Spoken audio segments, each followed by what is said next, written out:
Assalamualaikum warahmatullahi wabarakatuh. Salam sejahtera untuk kita semua. Perkenalkan, nama saya Andika Prabowo, dosen Program Studi Pendidikan Jasmani, Fakultas Keguruan Ilmu Pendidikan Universitas Bengkulu. Saat ini, saya dalam proses mengikuti program sertifikasi dosen gelombang 1 yang diselenggarakan oleh Kemendikbudristek tahun 2025. Video ini dibuat dengan tujuan untuk memenuhi salah satu persyaratan sertifikasi dosen pada bagian pernyataan diri dosen untuk dalam unjuk kerja Tridharma Perguruan Tinggi atau PDD UKTPT dalam aspek pengajaran. Pada kesempatan ini, saya akan menjelaskan tentang salah satu mata kuliah yang wajib pada program studi pendidikan jasmani Universitas Bengkulu yang saya ampu, yaitu mata kuliah biomekanika dengan bobot 3 SKS. Mata kuliah ini membahas tentang pemahaman, penguasaan prinsip-prinsip, konsep, teknik dan fungsi mekanika gerak tubuh manusia untuk mampu memahami kemampuan tubuh serta mengaplikasikan dalam gerak yang efisien, baik gerak dalam bentuk olahraga maupun aktivitas keseharian sehingga diperoleh keefektifan gerak. Mata kuliah ini memiliki 4 CPL, antara lain bertakwa kepada Tuhan Yang Maha Esa, mampu menunjukkan sikap religius dalam CPL sikap, menguasai prinsip-prinsip dan teori-teori biomekanika, mampu merancang dan melaksanakan proses pembelajaran dan pendekatan ilmiah, serta mengevaluasi hasil pembelajaran dengan penilaian otentik pada CPL pengetahuan. Mahasiswa program studi pendidikan jasmani Universitas Bengkulu diharapkan menguasai dan mengembangkan luaran mata kuliah biomekanika pada kemampuan umum. Diharapkan mahasiswa S1 Pendidikan Jasmani Universitas Bengkulu mengenal, mengidentifikasi, mendeskripsikan, kemudian menganalisis data, mengukur berbagai aspek mekanika gerak yang berhubungan dengan dampak terhadap kualitas teknik gerak tubuh yang efektif. Adapun CPMK utama pada mata kuliah ini adalah mahasiswa program studi pendidikan S1 Pendidikan Jasmani diharapkan mampu mengenal, mendefinisikan, kemudian mendeskripsikan dan menganalisis berbagai aspek mekanika gerak yang berhubungan dan berdampak terhadap kualitas teknik yang ditampilkan oleh peserta didik pada aktivitas olahraga serta atlet dalam berbagai cabang olahraga. Kemudian, adapun CPMK yang diberatkan dari CPL pada mata kuliah ini ada 4 CPL. Yang pertama, berkontribusi dalam peningkatan mutu kehidupan masyarakat berbangsa, bernegara, dan kemajuan peradaban berdasarkan Pancasila. Yang kedua, menguasai teori, metode, model, dan pendekatan pembelajaran pendidikan jasmani, olahraga dan kesehatan berbasis teknologi abad ke-21. Yang ketiga, mampu menerapkan pemikiran logis, kritis, sistematis, dan inovatif dalam konteks pengembangan atau implementasi ilmu pengetahuan dan teknologi yang memperhatikan serta menerapkan nilai humaniora yang sesuai dalam bidangnya. Keempat, mampu merancang dan melaksanakan penelitian untuk menghasilkan alternatif penyelesaian masalah di bidang pendidikan jasmani serta mempublikasikan hasilnya. Metode pembelajaran yang digunakan dalam mata kuliah ini adalah metode pemecahan kasus atau case method, dan ditunjang dengan metode pembelajaran berbasis project atau project based learning. Untuk meningkatkan critical thinking dari mahasiswa dengan menggunakan cara presentasi terukur dan diskusi kelompok, mata kuliah ini juga memiliki bobot praktikum yang dilakukan pada pertemuan di materi-materi tertentu, sehingga mahasiswa diharapkan memiliki pengalaman langsung dalam proses pengambilan data untuk menganalisis gerak manusia. Mata kuliah ini menggunakan 5 pustaka atau 5 rujukan. Adapun 3 pustaka utama yang kita pakai adalah buku textbook dari dari Adrian tahun 1995 yang berjudul Biomechanics of Human Movement. Yang kedua, Biomechanical Analytics of Fundamental Human Movement tahun 2008 dari Arthur. Kemudian buku Biomechanics Solid and Fluid Analytics and Design Springs dari J. Hedman tahun 2015. Kemudian, mata kuliah ini didukung dengan hasil penelitian yang telah kami laksanakan dengan tim dan juga saya sebagai penulis utama yang telah dipublikasi pada jurnal pendidikan Sinta 3, traktasi Sinta 3 yang berjudul Development of Learning Media Based of Kinovea Application in Biomechanical Course pada tahun 2023. Kemudian biomekanika analitik di pencaksilat atlet tapak suci pada tahun 2024. Media yang dipakai dalam mata kuliah ini adalah materi dalam bentuk PowerPoint, kemudian video pembelajaran, serta aplikasi pendukung yaitu Kinovea sebagai aplikasi pendukung pengukuran kinematika gerak. Untuk proses perkuliahan yang akan dilakukan itu sebanyak 16 kali pertemuan dalam 16 minggu dengan 1 kali UTS dan 1 kali UAS pada pertemuan ke-8 dan ke-16. Bobot persentase penilaian akan dibagi menjadi 5 aspek. Yang pertama 15% pada nilai keaktifan dari absensi dan keaktifan di kelas, 15% dari nilai tugas individu, 20% dari nilai tugas kelompok, 25% dari nilai UTS, dan 25% dari nilai UAS. Berikut video pengajarannya. Assalamualaikum warahmatullahi wabarakatuh. Alhamdulillahirrahmanirrahim. Hari ini kita bisa berkumpul di sini untuk melakukan mata kuliah biomekanika, yang mana mata kuliah ini adalah mata kuliah wajib di semester 3 tentang biomekanika olahraga. Tapi sebelum memulai perkuliahan, ada baiknya kita mulai dengan doa. Maka dari itu, marilah sejenak kita berdoa menurut agama dan kepercayaan masing-masing. Berdoa, mulai. Selesai. Oke, pada hari ini kita akan bicara tentang biomekanika. Sebelumnya, ada yang pernah dengar tentang biomekanika? Oke, jadi dalam keilmuan olahraga itu sangat banyak dan sangat luas, yang mana biomekanika ini adalah salah satu keilmuan dalam keolahragaan yang keterkaitannya dengan sport science. Artinya, sport science itu kita ibaratkan penelitian, kemudian keilmuan yang fokusnya pada pengembangan ilmu keolahragaan. Nah, salah satu kecabangan ataupun fokus dari kecabangan sport science itu adalah biomekanika. Oke.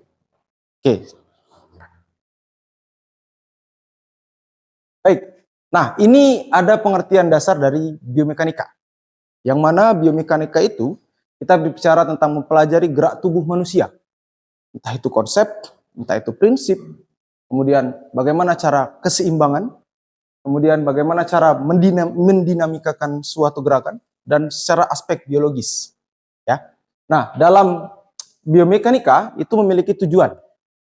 Tujuan utama dalam keilmuan biomekanika adalah untuk memahami, memprediksi, dan memperbaiki sistem gerak tubuh pada manusia dalam aktivitas gerak, entah itu olahraga, entah itu pembelajaran, ataupun gerakan lainnya. Sehingga gerakan yang diciptakan itu gerakan yang efektif dan efisien. Sederhananya, ketika kita ingin berjalan, ya, bagaimana sih cara mengetahui berjalan itu baik dan benar? Ya. Apakah berjalan dengan membungkuk itu baik? Tidak. Apakah itu benar? Yang bilang benar, yang bilang tidak siapa? Ya kan? Kalau dibilang baik, kalau dibilang benar, itu benar, tapi tidak baik. Kenapa? Karena definisi dari berjalan adalah gerakan lokomotor yang berpindah dari titik satu ke titik lainnya. Maka ketika ada yang berjalan dengan berbagai macam bentuknya, itu adalah gerakan yang benar. Apakah baik? Tidak. Kan? Nah, fokus kita di keilmuan biomekanika itu melihat bagaimana gerakan itu baik dan benar, kemudian efektif dan efisien. Karena sejogianya setiap gerakan itu memiliki fase. Sama halnya seperti kehidupan dari anak-anak sampai dengan orang dewasa. Nah, begitupun suatu gerakan. Gerakan apapun itu pasti memiliki fase. Fase itu yang akan kita kaji dalam keilmuan biomekanika. Oke? Baik, ada 4 prinsip dasar dari biomekanika.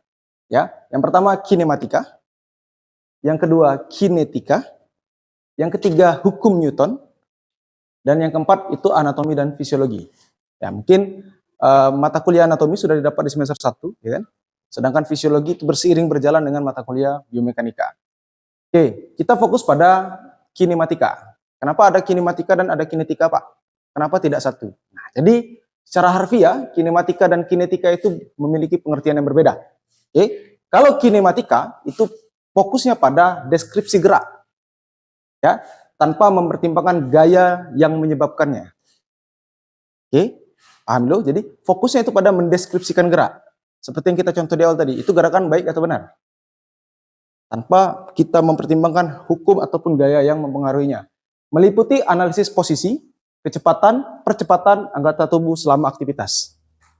Cepat nih, ya kan? Cepat.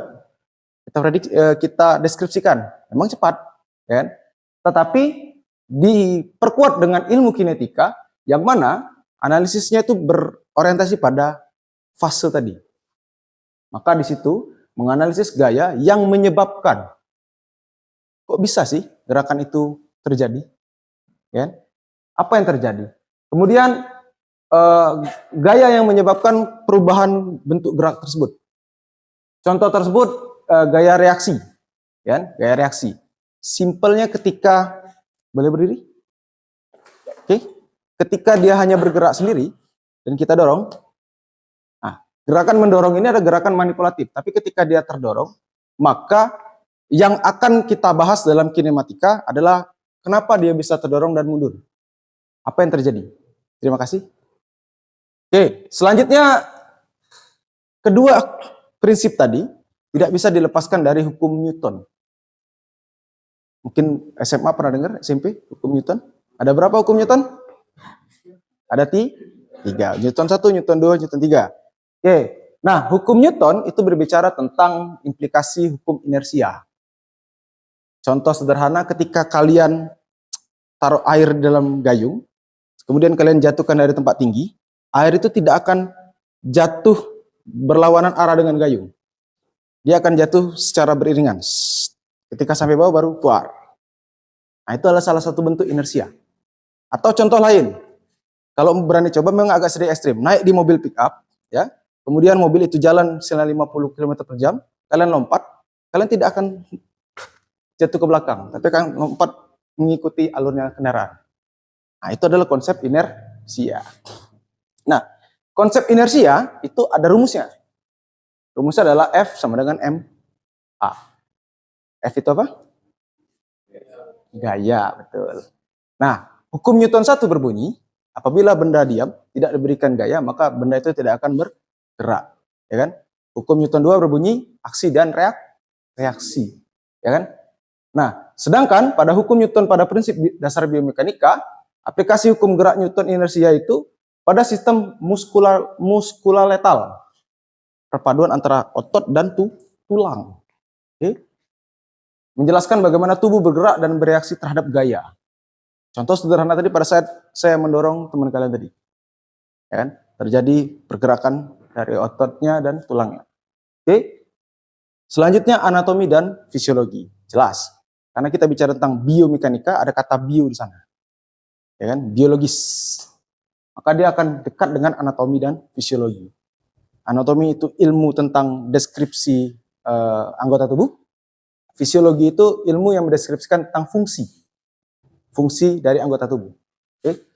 Ya, kemudian membutuhkan pemahaman mendalam tentang struktur anatomi dan fungsi fisiologis tubuh manusia. Nah, jadi pada dasarnya keilmuan biomekanika ini memang harus didasari dari kemampuan mahasiswa untuk memahami keilmuan anatomi dan fisiologi. Oke, sampai sini ada pertanyaan? Lanjut? Oke, lanjut. Oke, ya kalau kita klasifikasikan ada beberapa peran biomekanika dalam olahraga. Kita konteksnya dulu, kita garis bawahi bahwasanya olahraga itu adalah gerakan yang dilakukan secara berulang dan memiliki beban yang berlebih. Kalau melakukan suatu gerakan yang terus-menerus itu namanya aktivitas fisik. Tapi kalau bicara olahraga, artinya dia ada beban berlebih, kemudian ada aturan yang dipakai di dalamnya, dan ada rentang waktu. Oke, nah peran biomekanika yang pertama adalah menganalisis teknik atlet. Kalau dalam pendidikan menganalisis teknik peserta didik. Oke, bagaimana kita bisa mendeskripsikan bahwasanya, oh tendangan T dalam pencak silat itu gerakannya seperti ini loh, kan? Gerakannya seperti ini, sudutnya seperti ini. Nah itulah analisis teknik atlet. Mempelajari gerak atlet berprestasi tinggi untuk mengidentifikasi teknik yang paling efisien. Pernah baca di internet bahwasanya Neymar itu kasih kamera di bajunya waktu dia main di Santos. Sekarang main di Santos. Tujuannya apa? Hasil video rekaman yang dibawa sama Neymar itu untuk referensi pemain di Akademi Santos dalam proses Neymar melakukan pergerakan. Kan? Nah, itu salah satu bentuk implikasi dari ilmu biomekanika. Kemudian ada namanya program latihan adaptif. Bicara program latihan adaptif artinya mengembangkan program latihan yang disesuaikan pada kebutuhan individu atlet. Biasanya di olahraga beregu. Kita ambil contoh di permainan yang paling banyak, sepak bola. Seorang kiper dan seorang striker itu tidak bisa sama bentuk latihannya. Terutama dalam aspek fisik. Kiper dia membutuhkan reaksi, striker dia membutuh naluri gol, kemudian dia butuh power. Ya. Nah, bentuk latihannya itu disesuaikan, namanya program latihan adaptif. Bagaimana cara kita untuk memisahkannya? Maka dibutuhkanlah peran biomekanika di dalam olahraga.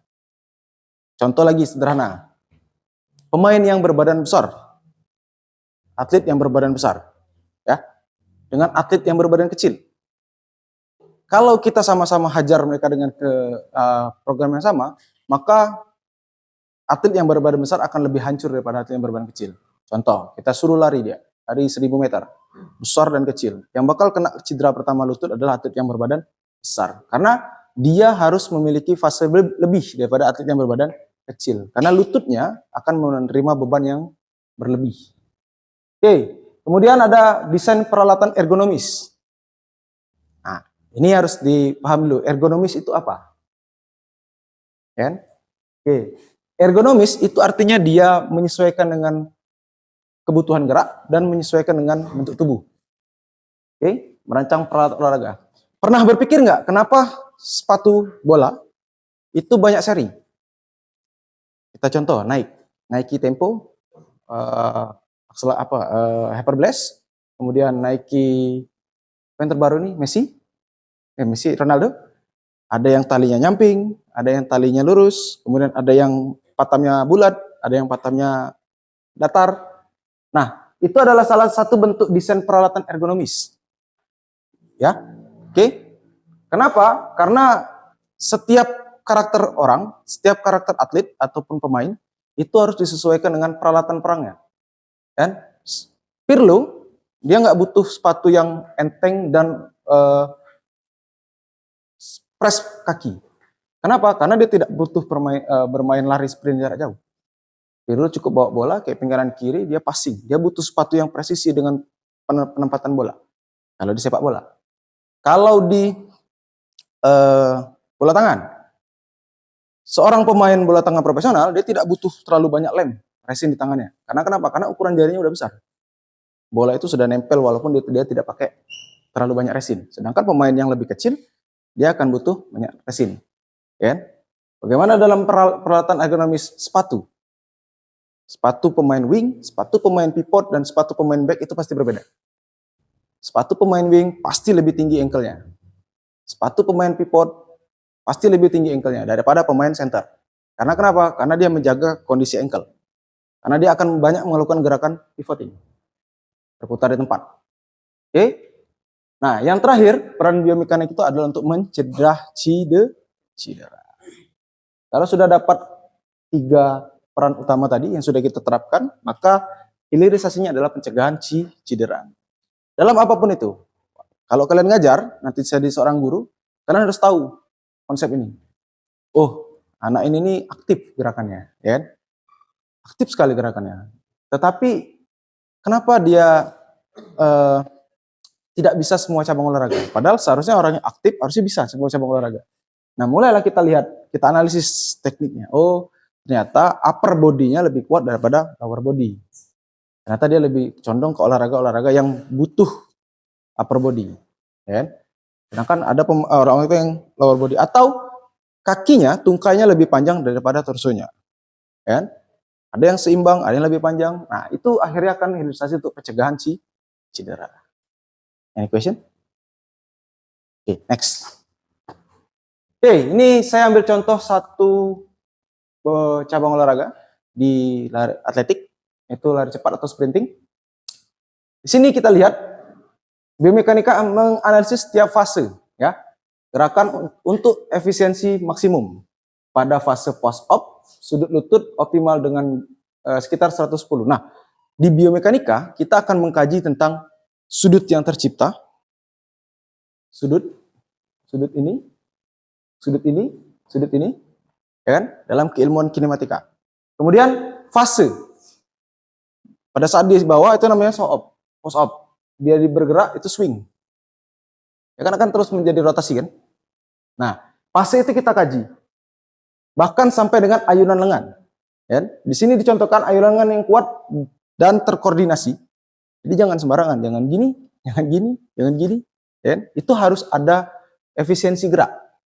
Nah, karena seorang Usain Bolt itu pelari tercepat di dunia, asal Jamaika, itu dikenal dengan frekuensi langkah sekitar 4,3 langkah per detik. 4,3 langkah per detik. Kenapa dia seperti terlalu lama? Karena dia ambil jangkauan yang lebih jauh.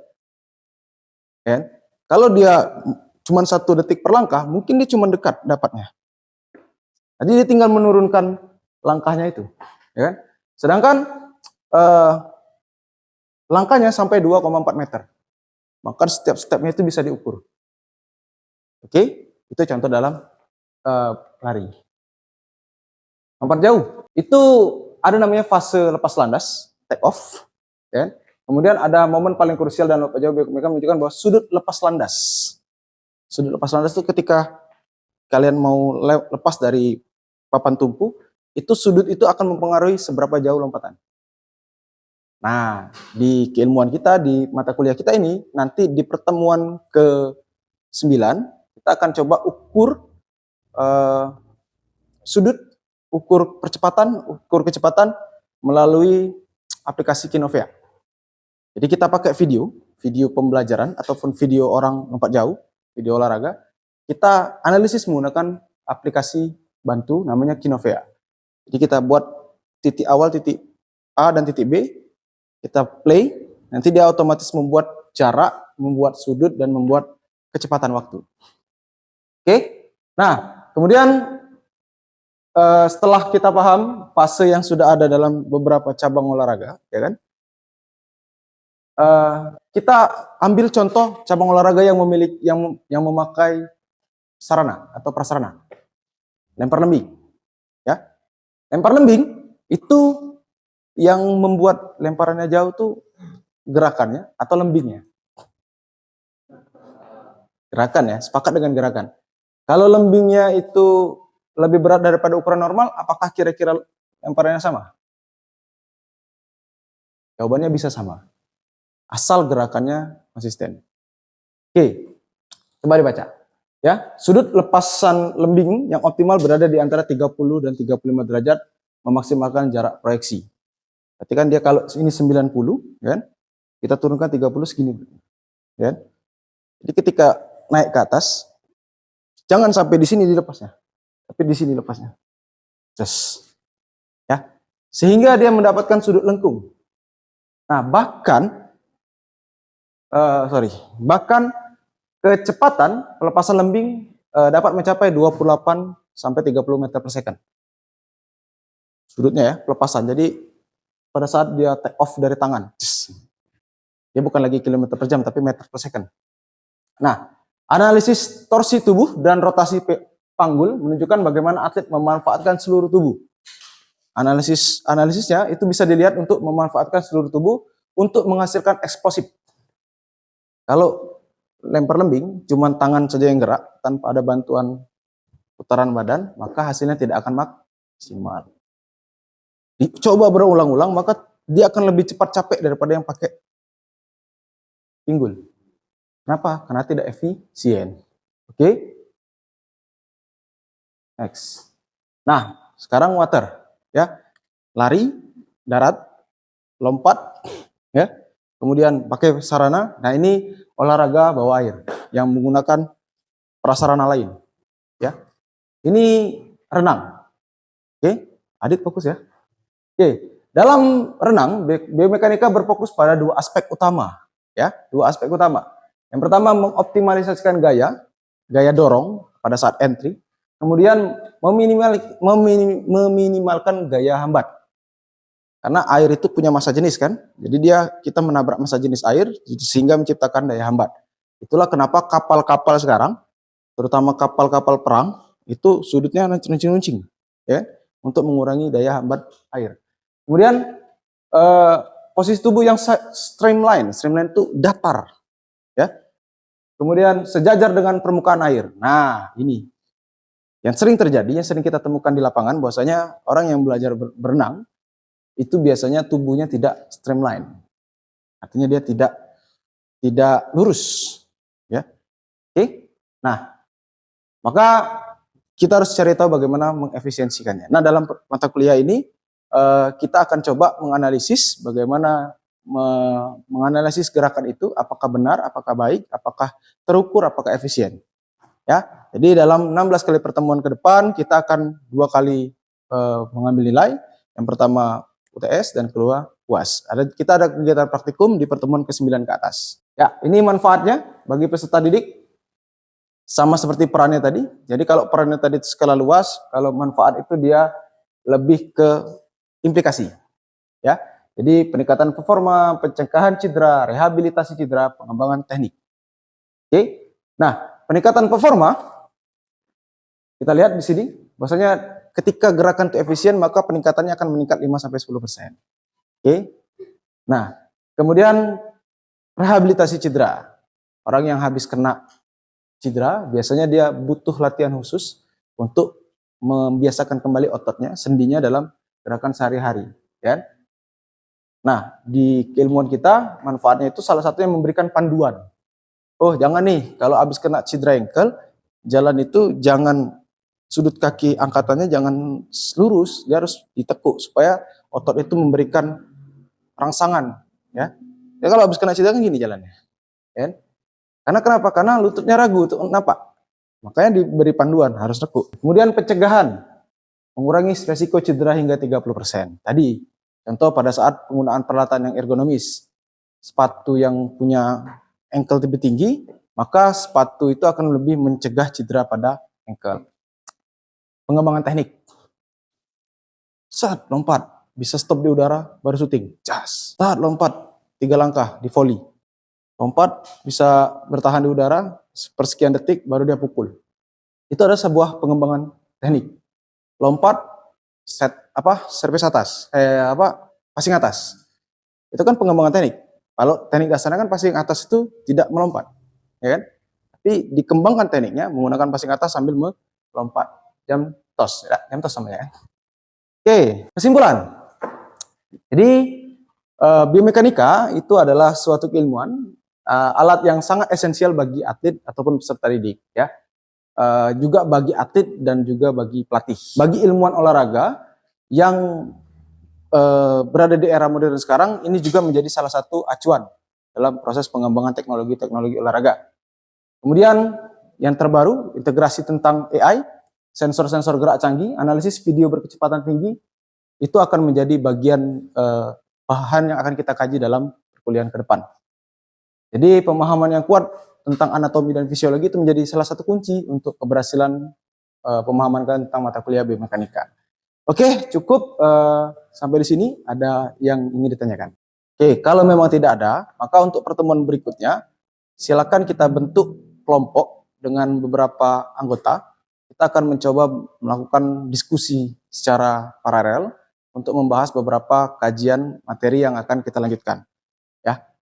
Tentang kinematika, tentang kinetika, dan lain-lain.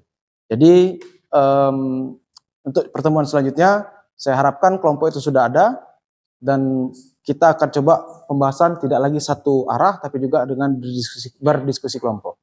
Jika tidak ada, maka saya ucapkan terima kasih atas kehadiran rekan-rekan sekalian. Saya akhiri, wabillahi taufiq wal hidayah. Wassalamualaikum warahmatullahi wabarakatuh. Demikianlah video pembelajaran dari saya. Saya akhiri, wabillahi taufiq wal hidayah. Wassalamualaikum warahmatullahi wabarakatuh.